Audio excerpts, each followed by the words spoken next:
Your kind doesn't belong in first class. That's what Patricia Mills told 13-year-old Maya Johnson, standing over the child's seat like judge and jury. Maya's hands trembled, her voice barely audible. I have a valid ticket. Valid ticket. Purchased legitimately. First class to Washington, D.C. But Patricia Mills didn't care about tickets. She cared about skin color. Security. Patricia's voice cut through the cabin. We have a situation here. Situation. That's what she called a black child sitting in first class. The other passengers watched, whispered, judged. Not one stood up for Maya. She must have stolen it. Something seemed suspicious. Why is she alone? And there was Patricia, arms crossed, that satisfied smirk spreading across her face. She thought she'd won. She thought this black child would slink away to economy class where she belonged. But wait, Patricia Mills had no idea who Maya's father was. No idea what storm was coming. Let me tell you exactly how one racist flight attendant destroyed her entire life in 3 hours. Dawn washed over Chicago O'Hare in pale gold as Maya Johnson stepped through the automatic doors with a suitcase nearly as tall as she was. The lingering scent of her mother's vanilla lotion still clung to the shoulders of her blazer, like a whispered blessing before the storm. You're ready, baby. More than ready, her mother had told her moments earlier, smoothing the lapels of Maya's second-hand blazer with those tired hands. The hands that scrubbed offices long after midnight. National Youth Debate, Invitational, Washington, D.C. It was the kind of event kids dreamed about but rarely reached. Kids like Maya almost never got the invitation. Her chest tightened around the printed boarding pass, tucked safely inside her phone. First class. A seat that cost more than her mother earned in a month. And seat gifted by the father Maya barely knew, Marcus Johnson, the man who existed mostly as stories and rare birthday phone. He'd said she deserved a taste of the world she was destined to. Enter. Her mother tried not to cry but failed, brushing away tears before they fell. Maya had pretended not to notice. As she moved through security, the metal detector hummed like an omen. Every step forward carried her further from the cracked sidewalks of Southside Chicago, and closer to a future lined with microphones, judges' panels, and bright lights. She whispered her seat number like a secret spell. Seat 2A. First class. The boarding call echoed across the gate. Her heart beat against her ribs as she approached the jet bridge, each step light, unsteady, hopeful. It felt like stepping into another universe. And then she saw it. The cabin opened like a palace, cream leather, soft overhead lights, polished glassware catching reflections of sunrise. Her breath caught. This was how powerful people traveled. This was how her father traveled. She found her window seat, set her notebook on her lap, and reviewed her speech one last time. Economic justice is not theory, it is lived reality. Her lips moved silently with each practiced line. 500 rehearsals and still she felt the tremor of nerves. Then a shadow fell over her, not a gentle one. A cold one, Patricia Mills, senior attendant, uniform pressed sharp as a blade, looked down at Maya with narrowed eyes that had already reached a conclusion before a word was spoken. Boarding pass, Patricia demanded, as though Maya had snuck in with a forged document instead of a digital ticket bought legitimately. Maya handed it over, trying to smile politely the way her mother taught her. Patricia's lips curled. The storm was beginning. But Patricia Mills had no idea whose daughter she was about to challenge, and how that single mistake would unravel everything she thought she controlled. Patricia held Maya's boarding pass longer than necessary, her eyes narrowing as if the words on the screen were personally offending her. One fingertip tapped the device, slow, deliberate, condescending. The kind of tapping adults used when they believed a child was lying. And where? Patricia asked, her voice clipped and icy. Are your parents? Maya sat up straighter. My mom dropped me off. I'm traveling alone. I'm headed to D.C. for the National Debate Invitational. Patricia raised a thin brow. Alone? In first class? Yes, ma'am. Maya's voice carried the politeness of someone who'd been taught that respect was armor in an unfair world. Patricia exhaled sharply through her nose and walked toward the galley. She didn't speak into the phone mounted on the wall, but she pretended to, performing suspicion for her invisible audience. Maya recognized the act because she'd seen adults do it her whole life, looking at her. The way store clerks looked at teenagers who didn't fit the neighborhood. People across the cabin peeked over newspapers and tablets. Some judged, some whispered, some simply looked away. Maya tried returning to her notes. Systemic barriers are not always loud. But the words blurred. A businessman in 3B, Robert Thompson, adjusted his glasses. He'd been silently observing, and something in Patricia's posture troubled him. Years of dealing with injustice in boardrooms had sharpened his instincts. Discretionally, he tilted his phone, camera facing forward. If things escalated, there would be proof. Minutes later, Patricia reappeared. I need to see your boarding pass again. Maya blinked. I already showed you. This is procedure, Patricia replied, though everyone knew it wasn't. She took the phone, stared at the screen as though expecting it to confess a crime. Her voice rose theatrically. Photoshopped tickets are very common these days. Heads turned sharply. A few passengers frowned. A few assumed guilt immediately. The woman in 2B clutched her purse closer and physically shifted her body away from Maya. As if poverty or danger could be contagious. It's real, Maya whispered. Heat rising behind her eyes. Patricia laughed, a hollow sound. And where is this father of yours? Conveniently missing, I suppose. The words struck Maya harder than she expected. Not because they were cruel, but because they were close to the truth. Before Maya could answer, Patricia leaned toward a nearby flight attendant and murmured loud enough for passengers to hear. Keep an eye on her. Something doesn't feel right, Maya swallowed hard. Her hands trembled. She folded her notes tighter to stop the shaking. She had never felt so small in a space built to make people feel important. The plane hummed beneath her feet as passengers continued boarding, unaware that something far more turbulent than weather was brewing in first class. But the moment the cabin door closed, Patricia Mills decided to escalate, and Maya's nightmare was only just beginning. The cabin door thudded shut with a metallic finality, sealing everyone inside. The soft chime of the seatbelt sign lit the ceiling. For most passengers, it was just a routine sound. For Maya, it felt like a countdown. Patricia re-entered the aisle with the stiff, purposeful gait of someone who believed the entire aircraft was her kingdom. Her eyes locked on Maya again, sharp, cold, unblinking. Maya tried to disappear into the oversized leather seat, gripping her debate folder like a lifeline. Let me see that boarding pass once more, Patricia demanded. Maya hesitated. Ma'am, you already checked it twice. The girl's voice barely carried, yet Patricia recoiled as though struck. Are you raising your voice at me? She barked, loud enough that conversations in the back rows paused. Maya shook her head quickly. No, I just...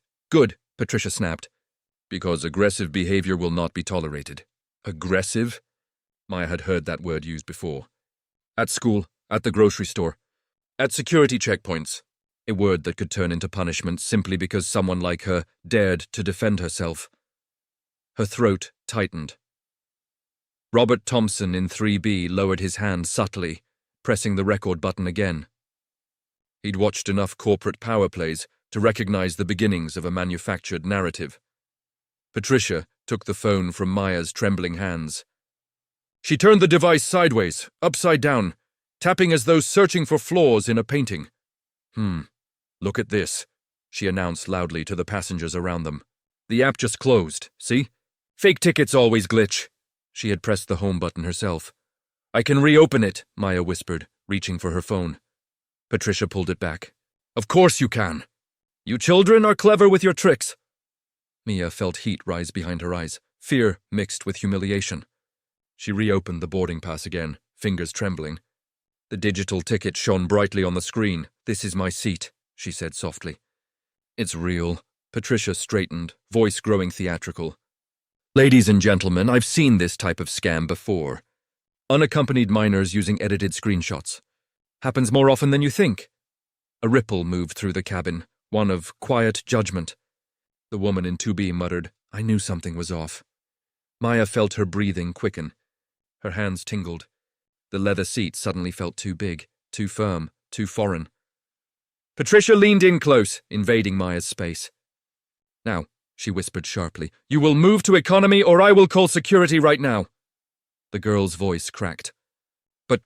But this is my seat," Patricia's lips curled. Not anymore. Around them, the silence grew heavy, crowded with the weight of passengers who saw, heard, and chose to stay silent.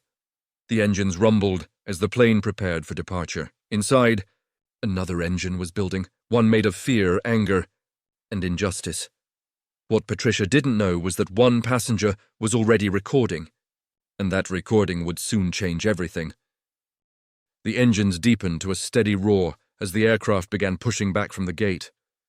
A soft shudder passed through the cabin, a reminder that, once airborne, there would be no escape from whatever was already unfolding. Maya clutched the armrests, not from fear of flying, but from fear of what Patricia might do next. Something inside her whispered to stay quiet, stay small, stay invisible. But Patricia wasn't going to let her vanish. The flight attendant returned yet again, clipboard in hand like a police officer collecting evidence from a crime scene. Her eyes flicked from the clipboard to Maya, then to the other passengers, judging which ones she could weaponize with her performance. "I need your boarding pass again," Patricia said, for the fourth time. Maya's breath hitched. "But why? Are you questioning me?" Patricia snapped before the girl could finish. Several passengers shifted uncomfortably. A man in 4A frowned, but looked down at his laptop, unwilling to involve himself. The woman in 2B shook her head with a look that said, "This child is trouble." Robert Thompson in 3B had his phone angled perfectly. The red recording dot blinked silently, capturing every word, every glare, every humiliation. Patricia snatched the phone once more, turning it as though it were evidence of wrongdoing. She scrolled, tapped, and once again closed the boarding pass app with a deliberate flick of her thumb. "Oh, look," she said loudly. It disappeared again. "Glitches like this only happen with counterfeit passes." Maya tried to explain, but her voice barely found air. "That's not true.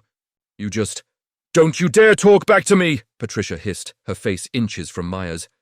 "Your attitude is becoming aggressive." Aggressive! There it was again. A word that could turn innocence into a threat.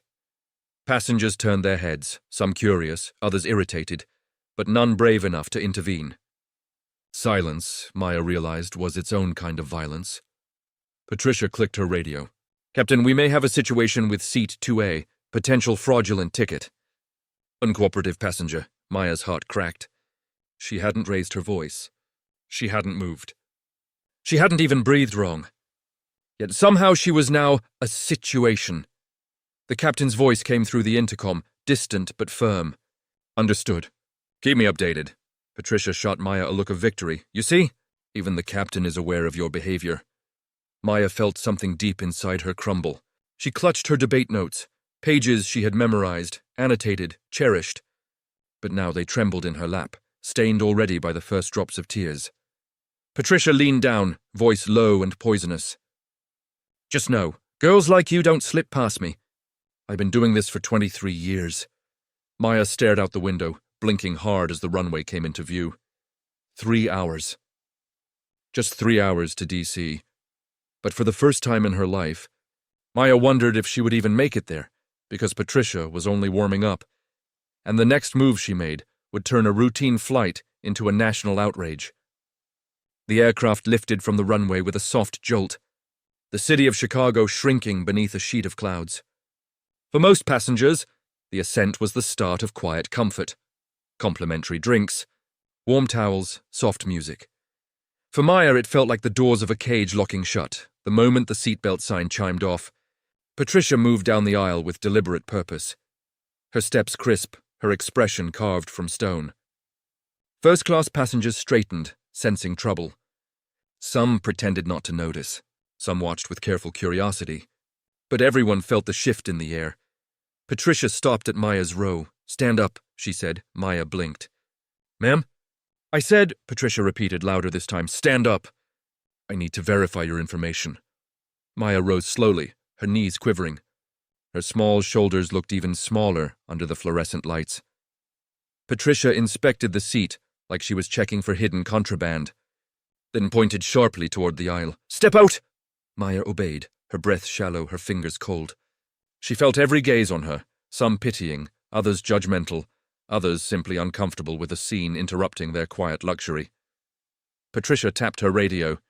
Her voice softened into a practiced tone, a tone used to sound official. Captain passenger in 2A is presenting inconsistent documentation. I suspect a fraudulent boarding pass and non-compliance. I'll begin incident reporting. Maya's pulse spiked. Fraudulent? Non-compliant? She hadn't done anything except exist. Patricia pulled a company tablet from her bag and began typing vigorously. Each click echoed like a gavel striking wood. Maya watched the words appear on the screen. Passenger raised voice. Passenger refused instructions. Passenger attempted to deceive crew. Passenger created discomfort among other travelers. Every sentence was a lie. She wanted to speak, to defend herself, but the fear rooted her. She remembered something her mother always said. When someone in power wants you small, they'll twist your words into weapons. Patricia turned the tablet toward Maya for a moment, not to show her, but to intimidate her. This record is going to corporate, she said, and I guarantee you, they take these matters very seriously. Robert Thompson in 3B tensed. His jaw tightened. His finger hovered over his phone screen, adjusting the angle to capture Patricia's every movement. The woman in 2B whispered to her husband, "This is why they shouldn't let kids travel first class alone." The husband shoved his earbuds in, wanting no part of the unfolding injustice. Patricia leaned so close to Maya that the child instinctively stepped back. "You will sit in economy," she said, enunciating each word like a sentence. "Or I will have the captain authorize disciplinary action." Maya felt something inside her collapse. Not her spirit, not yet, but the last thin layer of safety she thought she had. She looked around one final time, hoping someone, anyone, might speak. No one did, but Patricia miscalculated, because Maya wasn't the only one being watched. Someone else on board had just sent the first video clip to social media, and it was already spreading. The aircraft leveled off, gliding through smooth skies, but inside the cabin the atmosphere grew heavier by the minute. Maya eased back into her seat, only because Patricia finally barked, "Sit." There was no kindness in the command, only authority sharpened with prejudice. But what Patricia didn't notice, what she couldn't have known, was that 3 rows back, Robert Thompson had just sent the first video clip to a private group of colleagues, lawyers, journalists, and activists. He didn't add commentary. He didn't need to. The footage spoke volumes, and one of those colleagues had already forwarded it to a popular social page that specialized in exposing injustice. The fuse had been lit. Up in first class, Maya didn't know any of that. All she knew was that Patricia had returned yet again, like a storm that refused to exhaust itself. The woman's face carried the expression of someone who believed she was performing a noble duty. "Hand me your phone," Patricia ordered. Maya clutched it instinctively to her chest. "My phone? Why?" "For security reasons," Patricia replied. "You've caused enough disruption. I haven't." "Give it!" Patricia snapped, loud enough that heads turned. Maya's trembling hands extended the phone. Patricia snatched it away with the satisfaction of a warden taking contraband from a prisoner. The loss hit Maya like a physical blow. Her phone was her only connection to her mother, her only link to the father she barely knew, her only ability to call for help. Patricia held it up triumphantly. Unaccompanied minors who pose risks are not permitted communication devices. Maya felt her throat tighten. "I'm not a risk. I just want to get to my competition." Patricia leaned down until her face was inches away, voice low, dripping venom. "You don't get to dictate anything on this plane. Not while I'm in charge." Maya swallowed, blinking back tears. Robert, watching from his seat, felt his stomach twist. He'd seen power abused before, but not like this. Not against a child. His phone buzzed, his colleague's message. "This is going viral."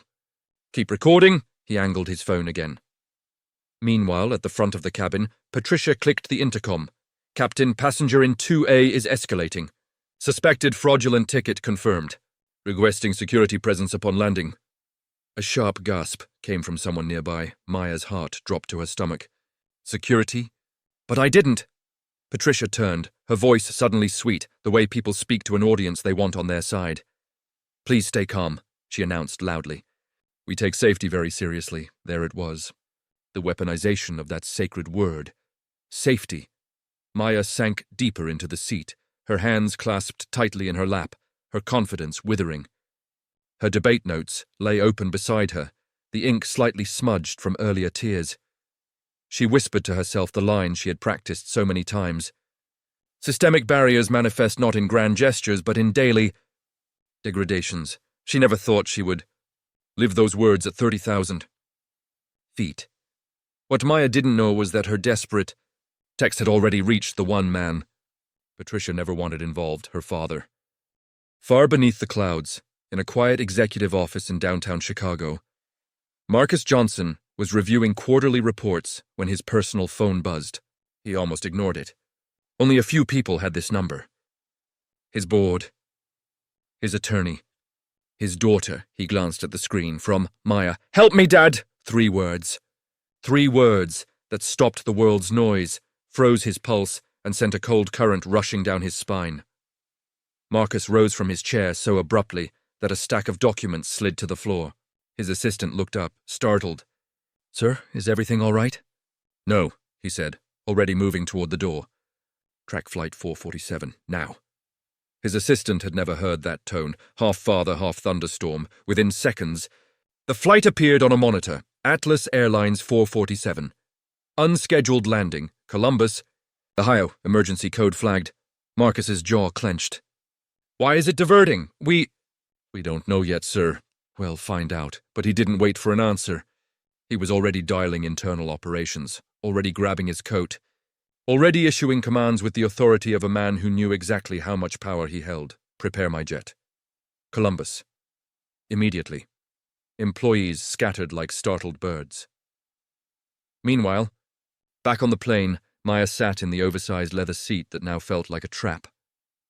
She didn't know if her message had sent. She didn't know if anyone would help. She didn't know that somewhere thousands of feet below, a father she barely knew was moving heaven and earth because of those 3 terrified words. Up in first class, the humiliation intensified. Patricia marched back to Maya, holding the company tablet like a holy scripture of her authority. She tapped the screen dramatically, ensuring her voice carried down the aisle.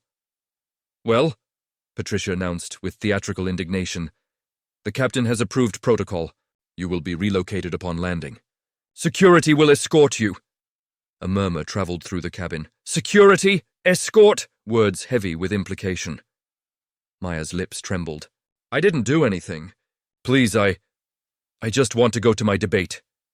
Patricia's expression tightened with irritation, as though Maya's existence inconvenienced her. "We have rules," she said curtly, "and you've violated several." "How?" Maya whispered, barely audible. Patricia leaned down, whispering a sentence that would later haunt her life. "Your kind always causes trouble." Maya flinched, as though slapped. Robert in 3B gripped his phone so hard his knuckles whitened. He leaned forward slightly, ensuring the audio caught every word. He wasn't the only one recording anymore. Across the cabin, 2 other passengers, one young, one elderly, had begun filming quietly, their faces tight with discomfort. Empathy was awakening, conscience stirring, but still no one spoke up. The plane dipped slightly as it began its diversion toward Columbus. Patricia flashed a smile, small, satisfied, triumphant. A predator who believed she had already won. But she had no idea the storm heading straight for her, because while Patricia tightened her grip on power inside the plane, Marcus Johnson was already in the air, racing toward Columbus with a fury she could never imagine. The sky outside shifted from blue to a muted grey as the plane descended toward Columbus. Clouds brushed the windows in slow motion, the world outside quiet and distant, nothing like the storm inside the cabin. Patricia strutted through first class with renewed authority, as though each step was a verdict. She spoke to passengers in hushed tones, her hand resting theatrically on the cabin wall, building her narrative piece by piece. She became verbally aggressive. She refused to comply. These kids know how to scam first class. Each whispered lie spread like smoke, drifting from row to row, filling the cabin with a haze of false certainty. Some passengers nodded as if reassured. Some avoided eye contact, some simply chose to believe the uniform. Meanwhile, Maya sat frozen in 2A, her hands twisted together in her lap. Each breath came shallow, controlled, like she was afraid even her breathing might be labeled non-compliance. She stared at the seatbelt buckle, willing herself not to cry again. She wasn't a criminal. She wasn't dangerous. She was a child trying to reach a dream she'd spent half her life preparing for. But dreams felt fragile now, crushed under the weight of suspicion. Patricia returned to her, not because she needed to, but because she wanted the final word before landing. "Listen carefully," Patricia said, leaning down so close Maya could smell the mint gum she chewed between insults. "When we land, you will follow instructions without argument. Do you understand?" Maya nodded instinctively. Patricia smirked. "Good. Because if you try anything at all, you'll only make things worse for yourself." The words pierced like thorns. Behind them, Robert Thompson straightened. He had been silent long enough. He lifted his phone slightly higher, no longer hiding the fact that he was recording. Patricia snapped her head toward him. "Sir, you cannot film crew members during active procedures." Robert didn't lower the phone. "I'm documenting misconduct." "That's not prohibited," Patricia stiffened. "You need to stay out of this. For your safety." Robert closed his laptop with deliberate calm. "My safety isn't the concern here." Others shifted in their seats. A man in 4A glanced between Robert and Maya, troubled. A woman clutched her shawl and murmured, "She's just a child," but her voice wilted before it reached authority. The cabin lights dimmed as the landing announcement sounded. "Ladies and gentlemen, prepare for arrival in Columbus. Cabin crew, take your seats." Patricia shot Maya one final look, half triumph, half warning, and took her place.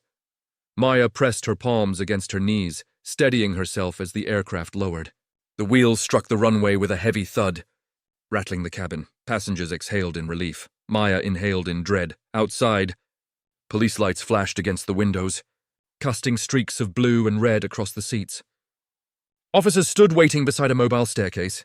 The plane wasn't even headed to the terminal. This wasn't a layover. This was an extraction. But Patricia made one fatal mistake. She assumed no one with power was watching. What she didn't know was that Marcus Johnson was minutes from landing, and he was bringing consequences with him. The aircraft rolled to a stop on an isolated stretch of tarmac, far from the terminal, far from other passengers, far from witnesses who might ask questions. The engines whirred down, but the tension inside the cabin only grew louder. Outside, blue and red lights flickered across the windows like silent alarms. 3 police officers waited at the base of the stairs, silhouettes against the setting sun. Maya's stomach churned. This can't be happening. She wasn't a threat. She wasn't dangerous. She had never even been in trouble at school. Now she sat, trembling, wondering how a simple flight had turned into something terrifying. Patricia stood before the door opened, smoothing her uniform as if preparing for a performance. She whispered something to the younger attendant beside her, a short command, sharp like a slap. The woman nodded nervously, then Patricia walked back toward Maya, her chin held high. "Gather your things," she ordered. Her tone carried triumph, the kind of triumph born not from justice, but from cruelty. Maya couldn't move. "I said gather your things." Her fingers fumbled over her backpack zipper as tears threatened to spill. She wiped them quickly. She didn't want to cry in front of this woman. Didn't want to give her satisfaction. She clutched her debate notes against her chest. The pages fluttered with her heartbeat. Patricia turned toward the passengers and raised her voice with all the drama of an actress taking center stage. "For your safety, please remain seated." "We will be removing a non-compliant passenger," murmurs spread through the cabin. Some disbelieving, some confused, some still judging. Robert Thompson had heard enough. He stood. The entire first-class cabin shifted, stunned by the boldness. "Ma'am," Robert said, voice steady but firm. "This is wrong. You're misrepresenting what happened." Patricia didn't even turn to face him. "Sit down, sir. You are interfering with security protocol." "Security protocol doesn't include lying," he replied. A few passengers gasped softly. Patricia finally faced him, jaw tight. You record one more thing and you will be removed as well. Robert didn't back down. Go ahead. The world is already watching. Patricia's eyes flared, but for the first time, doubt flickered there. She turned sharply toward the front as the cabin door opened. Cold air rushed in. Boots clanged on the metal stairs. 2 officers entered, one male, one female, the latter studying the cabin with sharp, trained eyes. Where's the issue? The female officer asked. Patricia pointed directly at Maya, her finger extending like an arrow. There, passenger in 2A. Aggressive, fraudulent, uncooperative. Maya's breath hitched. I didn't. The officer stepped closer, her expression softening the moment she saw the trembling girl. Sweetheart. Did you threaten anyone? Maya shook her head rapidly. No, I just want to go to my debate. The officer turned slowly to Patricia. And you have evidence of these threats? Patricia hesitated, for the first time. But before she could answer, a phone buzzed loudly in 3B. Robert glanced at it. His eyes widened. He whispered, Oh! This is about to get interesting, because the message on his screen read, Marcus Johnson just landed. EDA to flight, 2 minutes. And when the CEO of Atlas Airlines stormed across that tarmac, Patricia Mills would finally realize the empire she thought protected her was led by the father of the girl she tried to destroy. The female officer's questioning gaze hovered on Patricia a moment longer. Long enough for a quiet discomfort to ripple through first class. Patricia's shoulders stiffened, and she lifted her chin as though digging deeper into her role. I filed an incident report, Patricia said, voice clipped. That should be more than enough, the officer didn't budge. Incident reports aren't evidence. I'm asking if you have actual proof. Passengers shifted. The cabin, once filled with silent acceptance, now buzzed with unease. A man in 4A finally looked up from his laptop. A woman clutched her pearls. Someone whispered, This doesn't feel right. Patricia ignored all of them. My word is proof, she snapped. But before the officer could respond, a new sound echoed across the cabin. Footsteps, heavy, fast, determined, not from inside the aircraft. From outside, the officers exchanged a glance. Patricia's expression twitched, just a flicker, but it was enough to betray fear. It was the fear of someone who sensed a sudden shift in power but didn't yet understand its source.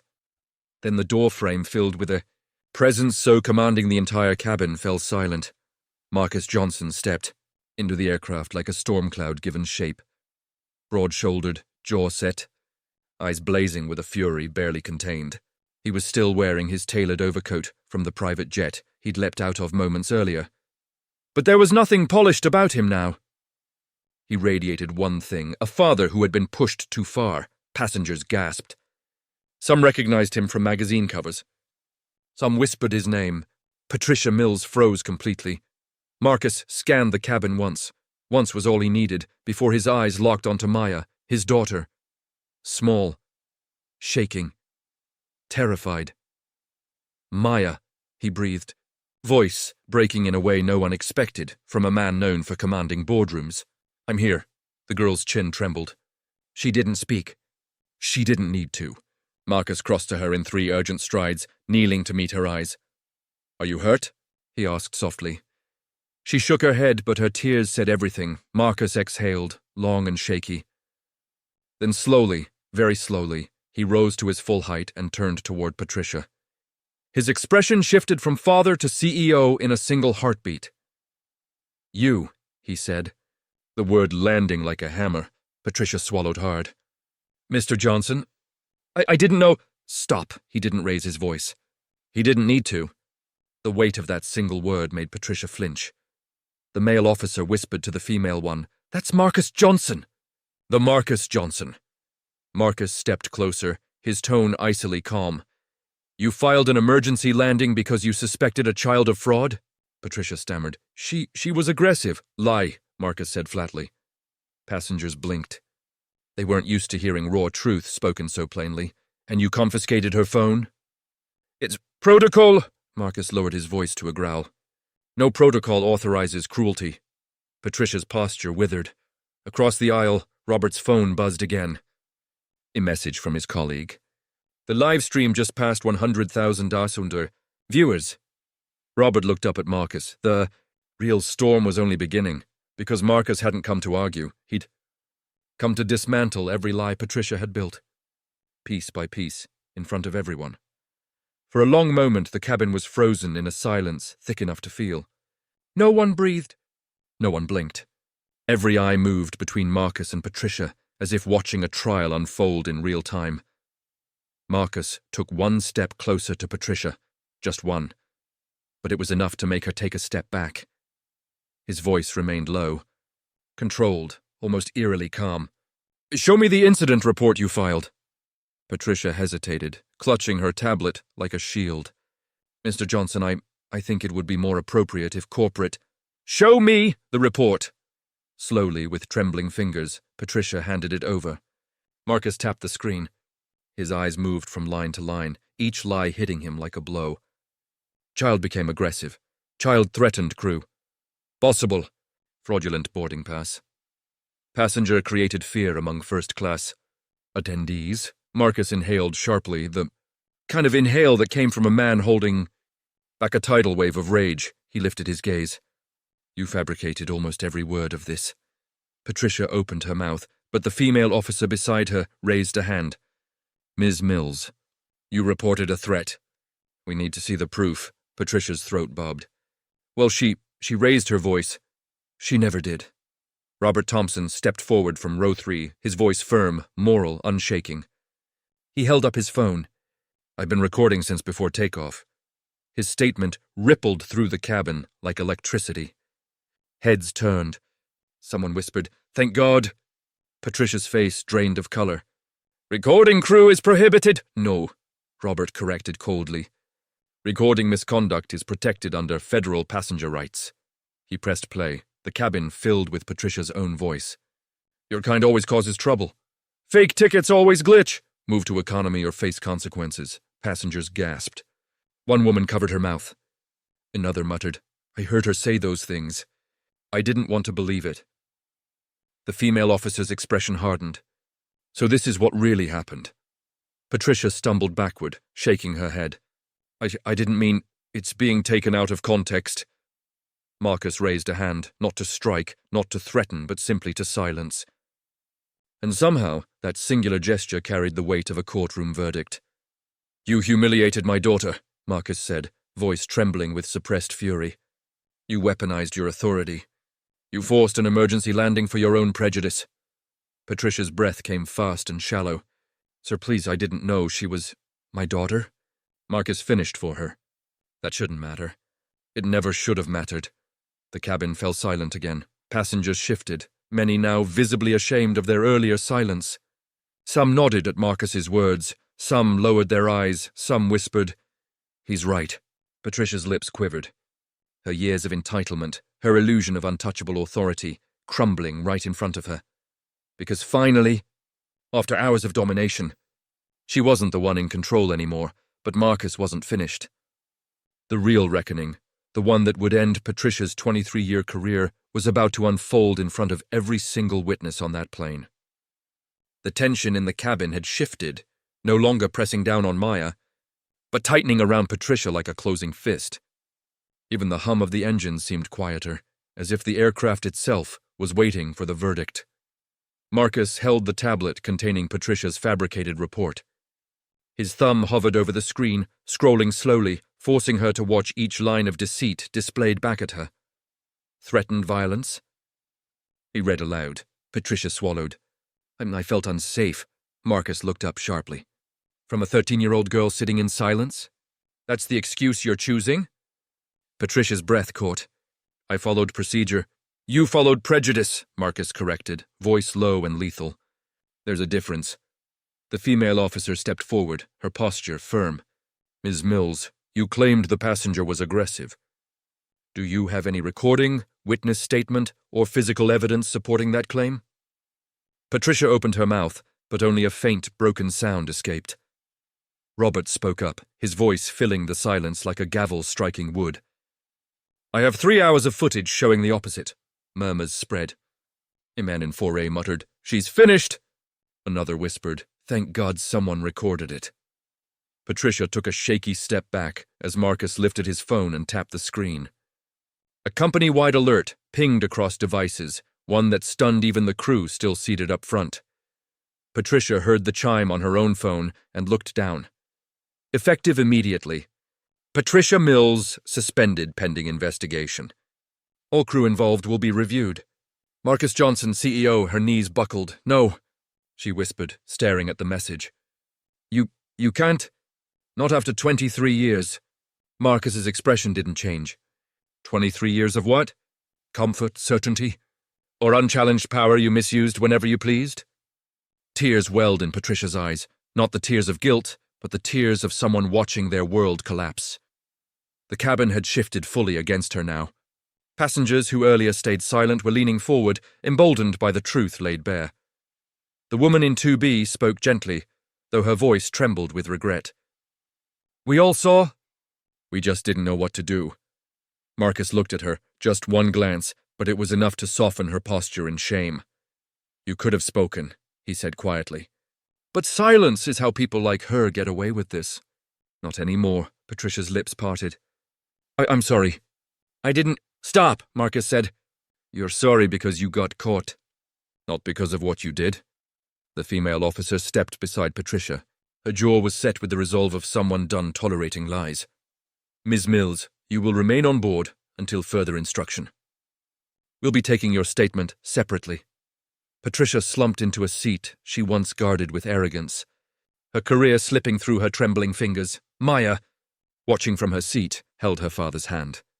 For the first time since the nightmare began, she felt the crushing weight lift, just enough to breathe. But Marcus wasn't done. Not yet. The next words he spoke wouldn't just end Patricia's career. They'd shake the entire airline to its core. The cabin felt smaller now, as if the walls themselves leaned in to witness what was about to unfold. Patricia sat collapsed in the very first-class seat she had once guarded like a gatekeeper. Her hands shook. Her breathing hitched. The uniform that once represented power now looked like a costume, stripped of meaning. Marcus stood in the aisle, shoulders squared, voice steady. But the steady of a man who had fought battles far greater than this, and won. He turned to face the passengers, the officers, the crew still glued to their jump seats. Everyone here needs to hear this, he began. The cabin went silent. Maya is my daughter, he said. But that is not the reason I'm standing here today. Maya looked up at him with wide, glistening eyes. He squeezed her hand gently, then continued. I'm standing here because what happened to her has happened to countless others on my airline, and yours. A wave of murmurs spread through the cabin, passengers shifting with a mixture of guilt and realization. Marcus paced slowly down the aisle, each step deliberate. I've reviewed the internal records on my way here.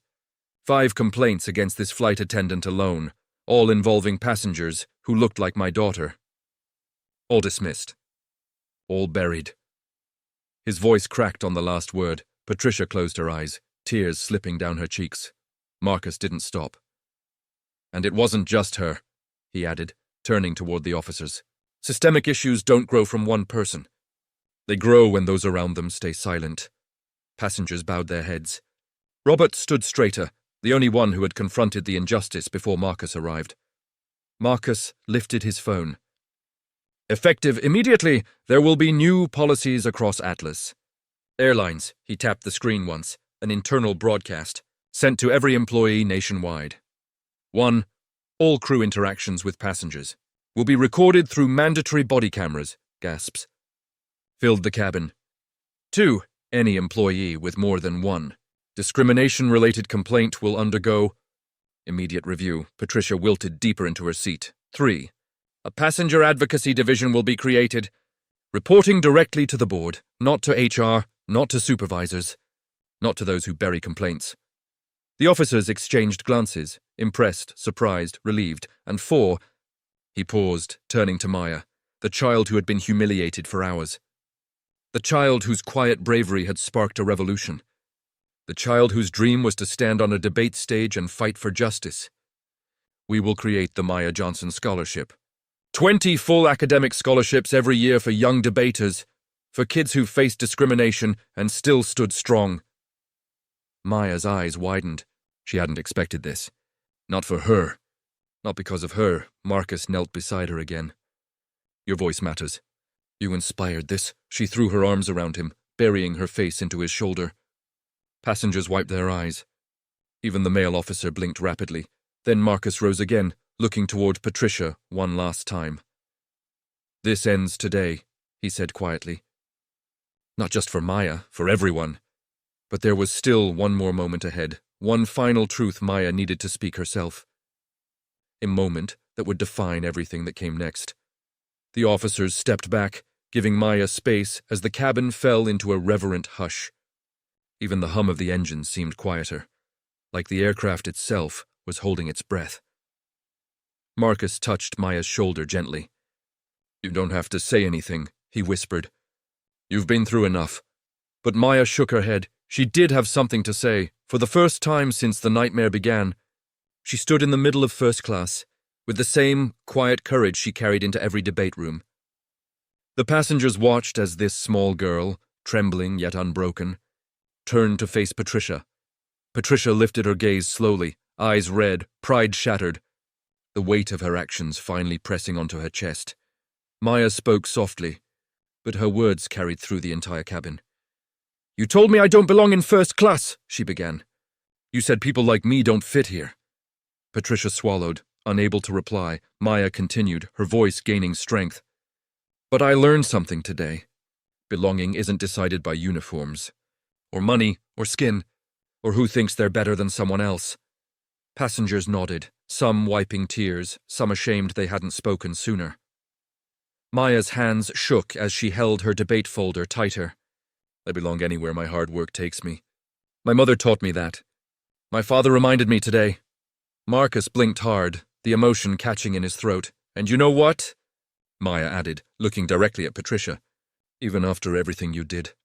I still hope you learn from this. It wasn't anger. It wasn't vengeance. It was something stronger, Grace. A few passengers applauded quietly. Then the sound grew, spreading through the cabin, until the entire first class erupted in a standing ovation for a 13-year-old girl who refused to be broken. Patricia covered her face, the enormity of her actions finally crashing down. The officers stepped forward. Ms. Mills, we'll escort you off the plane. As they led Patricia away, Robert Thompson approached Maya with gratitude shining on his face. You're extraordinary, he said. I hope you know that, Maya smiled shyly. I just told the truth. Marcus placed a protective arm around her. And that truth is going to change this entire company. Maybe even more. They exited the plane together, father and daughter, walking toward the private jet, waiting to rush her to Washington. Maya glanced back once at the aircraft where her nightmare had unfolded, but she didn't look with fear. She looked with purpose. Dad, she whispered, I'm ready to go win that debate. Marcus smiled. Sweetheart, you already have. The two boarded the jet as the sun dipped low, casting long golden rays across the runway, lighting the path toward Maya's future. Brighter than anyone could have imagined, hours earlier. If Maya's story moved you, if you believe no child should face discrimination, if you think every voice deserves a place in first class, share this story. Spread the message. Stand up when someone stays silent. And remember, your voice might be the one that saves someone like Maya.